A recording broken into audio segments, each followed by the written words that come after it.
trên chất nó cất lên cao dần. Ở động đất không phải, đây là bọn anh đã đi lên. Ở động đất không phải, đây là bọn anh đã đi lên. Ở động đất không phải, đây là bọn anh đã đi lên. Ở động đất không phải, đây là bọn anh đã đi lên. Mỗi đêm chân luôn tập trung, không phải động đất.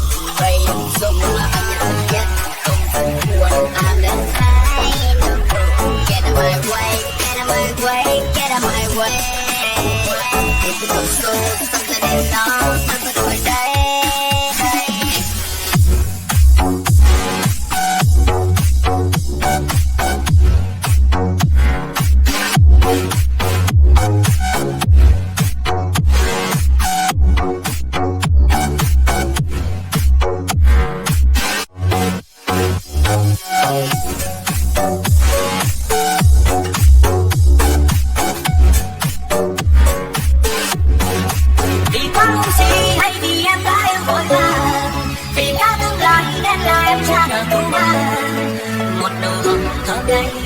Phải rất nhiều gánh vác, giờ mang thêm đau thương vì bởi kẻ phù phàng.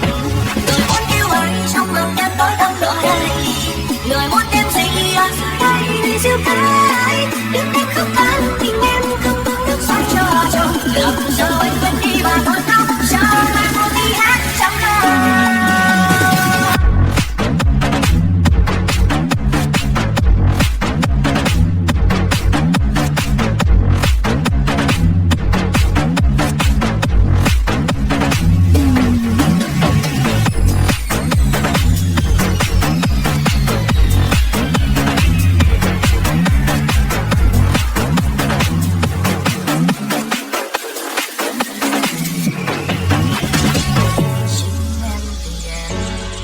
Cho anh biết yêu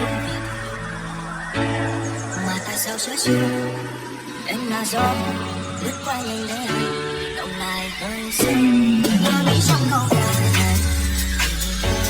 để một ngày nào kia con tim em lắng nghe nhưng thấy em đau lòng giống khi nào để giang cánh tay đánh vào không có để chăm lo một người còn đây em lo hạnh phúc đến khi cuối đời. Quả nhiên là anh không thể thôi, chẳng ai chẳng thích nắm tay một người mà quên đi hoàn cảnh trước mắt đâm than.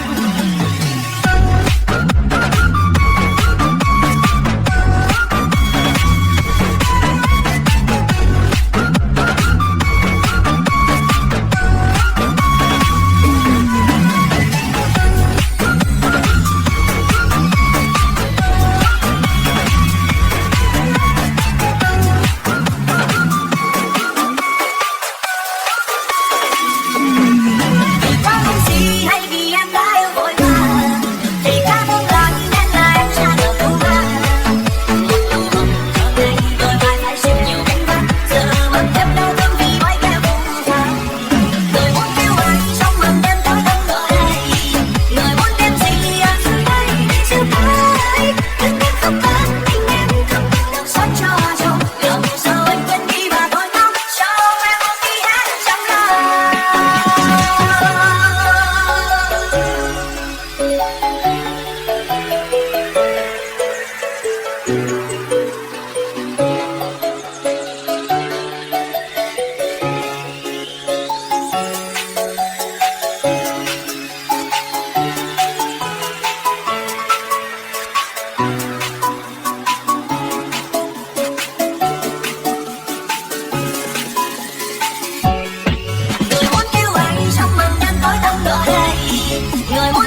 ơn các bạn đã xem hết video. Nếu thấy video hay và bổ ích thì đừng quên bấm đăng ký kênh để học tập mỗi ngày nhé.